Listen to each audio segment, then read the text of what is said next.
Olá, meu amigo e minha amiga. Quando o Bolsonaro estiver cumprindo pena, isso está muito mais perto de acontecer do que muitas pessoas estavam imaginando, necessariamente ele ficará isolado do convívio social.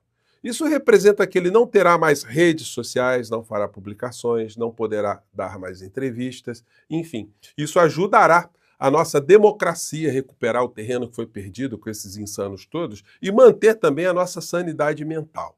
Mas o que farão todos os órfãos, todas essas criaturas que brotaram politicamente na sombra desse indivíduo?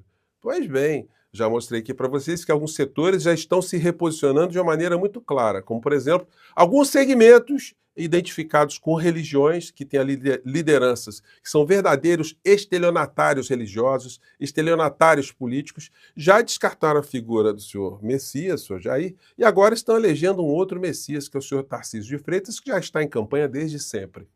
O setor do agro, mostrei para vocês ontem, já está descartando de uma maneira explícita a figura do inelegível também, porque já estão jogando as suas fichas, os seus tratores, para a campanha de Tarcísio de Freitas.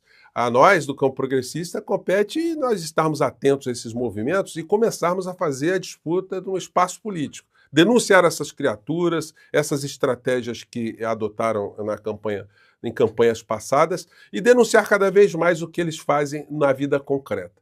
Bom, só para dar um exemplo do que está acontecendo, algumas criaturas também, bolsonaristas de carteirinha, já estão buscando reposicionamentos nos discursos, como, por exemplo, o senhor Deltan Dallagnol.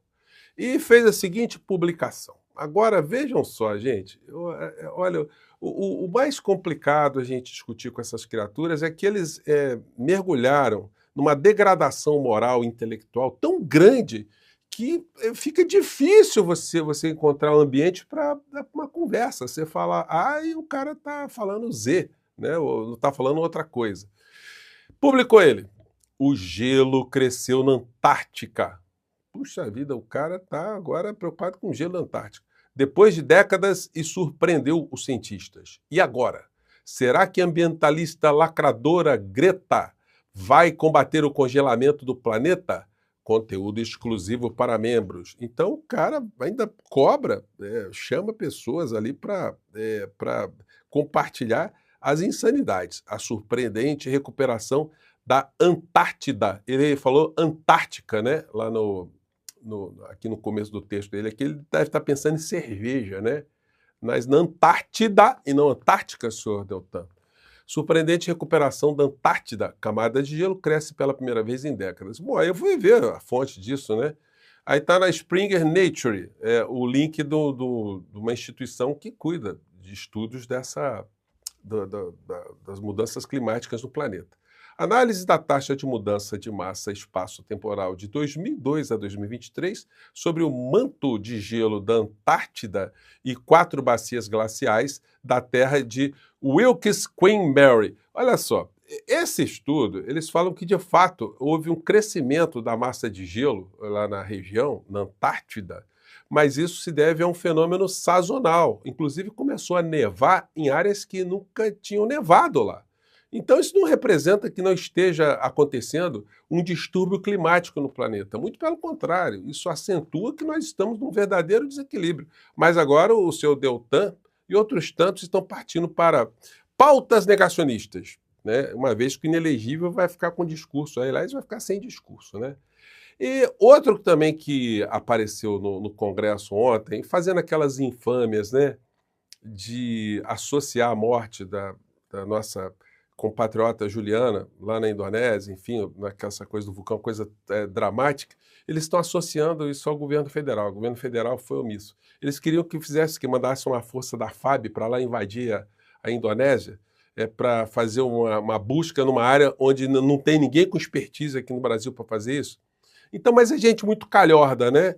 E o senhor Magno Malta, ele apareceu no Congresso Nacional fazendo esse tipo de alusão mentirosa. Mas ele andou meio cambaleante. E isso tem levantado suspeitas lá em relação ao senhor Magno Malta, que ele anda ingerindo alguma coisa antes das sessões, né? Só pode ser, né, gente? Vamos recuperar aqui pequenos trechos aqui, vamos ver aqui. Que essa montanhona de novo para um rato final. E é o seguinte, ele estava na comissão da CPMI, lá do 8 de janeiro, né? Aí ele foi lá abordar o deputado Arthur Oliveira, né? E aí apareceu desse jeito aqui, ó. Opa, deu uma ventania. Opa! Opa, opa, opa! Opa, opa, opa! Devia estar ventando muito lá, né? Dentro da sala. Opa, opa, opa! Então tá pegando muito mal, seu Magno Malte, né? Tu que só ganha esse apelido de Magno Malte, né? Aqui, para relembrar, quando o senhor foi hospitalizado, porque, segundo o senhor disse, o box do banheiro bateu no senhor, né? Porque box do banheiro é um negócio muito nervoso, né, gente? Se você tratar mal o box do banheiro, ele pode te dar um soco violento. Aí aconteceu isso com o senhor Magno Malte, né? Se apresentou nessa situação. Enfim, a vida da criatura não é das mais regradas. Mas só para a gente fazer aqui um passeio pelo perfil moral dessas criaturas. Como é que eles já estão buscando reposicionamentos. E lá nos Estados Unidos, eles fizeram uma farofa nas redes sociais, todos os canais anunciaram. Paulo Figueiredo no Congresso norte-americano e tal. E aí, olha só o Deltan. Moraes é massacrado em audiência no Congresso americano. Aí ele coloca aqui o Paulo Figueiredo. Aqui o Eduardo Bolsonaro. Neste momento, nos Estados Unidos, Figueiredo participa da audiência. Tarará, tarará, tarará. E aí, falando que medidas serão tomadas. Gustavo Gaia. Épico. Épico, hein, gente? Paulo Figueiredo destrói Moraes no Congresso americano. E por aí vai. Só que o que aconteceu foi o seguinte. Paulo Figueiredo discute com um congressista democrata durante a audiência nos Estados Unidos. Eu fui acompanhar, né? Aqui é o canal do Te Atualizei. Fala completa de Paulo Figueiredo na Comissão de Repressão Transnacional nos Estados Unidos. O Bolsonaro publicou isso. Paulo Figueiredo discute com um congressista democrata durante a audiência nos Estados Unidos. Só que o que aconteceu foi o seguinte, gente.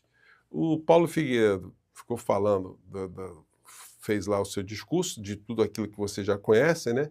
E o deputado democrata que estava presidindo a sessão, ele falou o seguinte, olha, em outras palavras, né? Isso que você está falando aí não tá mexendo com o meu emocional, não. Estou a fim de movimentar nada para ir atrás desse problema que você está levantando, não, seu brasileiro, seu Figueiredo.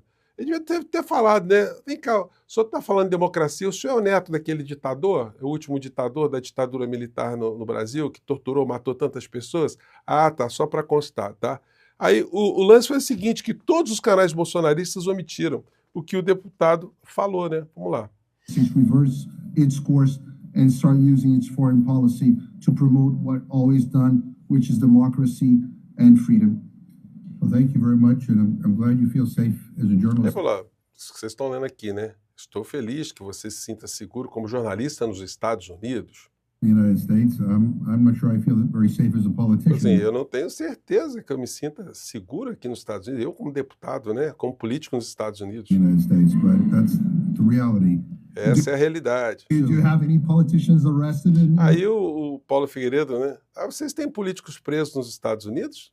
the United States? We have two of the most voted congressmen. Aí você acabou de. Aí ele respondeu: você acabou de ver um senador dos Estados Unidos jogado no chão e algemado. No Brasil não teve isso, né? United States senator tackled to the ground and handcuffed. Yeah. And you're seeing people targeted. E você vê pessoas como alvos de assassinatos políticos, que foram 2 parlamentares dos Estados Unidos foram assassinados por um trampista, né? Some political assassination. I don't. So I mean, I'm just telling you. You're welcome to go to Brazil and. Aí ele falou: só tô te falando isso, né? Quase que você, seu idiota. And give it a try.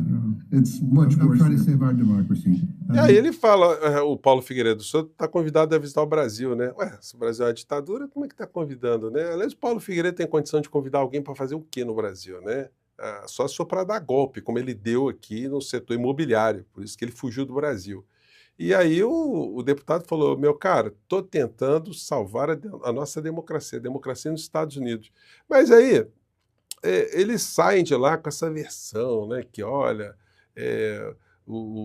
arrasou, detonou, etc, etc, etc. Bom, então eles vivem nesse mundo da fantasia. E agora estão convocando para domingo mais uma manifestação aí, gente, eu separei essa situação aqui que me achei um tanto quanto engraçada, né? Vamos ver aqui a a chamada que o Bolsonaro fez é para o próximo domingo aqui, né? Porque a criatura que está com ele aqui me lembrou um personagem. Vê se vocês concordam comigo. Às 14 horas, na Paulista, um grande ato por justiça e liberdade. Esse é o verdadeiro. É isso aí. A justiça e a liberdade. Olha a voz dele, a vozinha dele, o jeitinho de falar, né? Liberdade está na boca do nome de quem está trancanfiando, perseguindo e censurando as pessoas. Para a restauração, Trancanfiando. para a ressurreição da liberdade, da democracia e da República do Brasil, a gente está com o maior perseguido, o melhor presidente que o Brasil já teve, que é Jair Bolsonaro, e todos os que querem, que clamam por liberdade e por um Brasil realmente livre. Eles fazem um discurso meio alienígena, né, gente? Eu fico pensando, cidadão comum, será que vai alguém lá? Olha se não parece o Zacarias, né? Esse cara falando, né? Veja só. A tia da firma Zacarias negócio de enrolado. Tia da firma... O senhor venceu. O senhor venceu. Aqui quem está falando é o Zacarias. Com todo respeito, né? Ao humorista aqui, mas o outro é um humorista fake, né? Humorista sem menor graça, né? Enfim, vamos ver se alguém ainda irá nessa manifestação de domingo. Nós acompanharemos aqui, né? Em tempo real, aqui no nosso portal e faremos a resenha depois. Agora vamos para o assunto econômico aqui. Atas do Comitê de Política Monetária Copom. Gente, esse negócio está indecente. Eu não sei como é que o governo não está colocando isso na pauta do dia, uma prioridade, né? Esse enfrentamento. Porque o título é Atualização da Conjuntura Econômica e do Cenário do Copom. O ambiente externo mantém-se adverso. Olha só, isso aqui é justificativo para eles botarem a taxa de juros lá em cima. O ambiente externo mantém-se adverso e particularmente incerto em função da conjuntura e da política econômica nos Estados Unidos, principalmente acerca de suas políticas comercial e fiscal e de seus respectivos efeitos. Olha, então nós vamos ter taxa de juros elevada sempre, porque sempre tem algum tipo de incerteza, né? Enfim. E o que surpreendeu muitas pessoas, e eu quero ver se os jornais vão comentar isso mais à noite, foi esse dado aqui. Exclusivo, governo central acumula superávit de quase 20 bilhões em 12 meses até maio, diz Seron. A atividade econômica mais forte no início do ano se refletiu nas receitas, o que ajuda a explicar o bom desempenho até agora. Gente, vocês imaginem se nós estivéssemos com a economia funcionando sem o Banco Central estar tentando atrasar o Brasil, está tentando jogar o Brasil numa recessão, para não ter inflação. Ou seja, todo mundo morrendo de fome, todo mundo sem condição de comprar nada, evidentemente a inflação cai. Mas esse é o preço para se ter um índice favorável, um índice no azul, atrofiar o nosso país, impossibilitar que o nosso país se desenvolva, que tenha um projeto de nação. Então isso precisa ser discutido, gente. É por isso que nós levantamos essa questão aqui, né? O Haddad, então, vai ter algo positivo para falar para o mercado financeiro. Mas só isso garantirá que em 2026 nós tenhamos a continuidade desse governo? Pois bem, a questão aí para a gente discutir e enfrentar, né? Eu fico por aqui, gente. Mais uma vez, um grande abraço. Mais tarde eu volto. Tchau.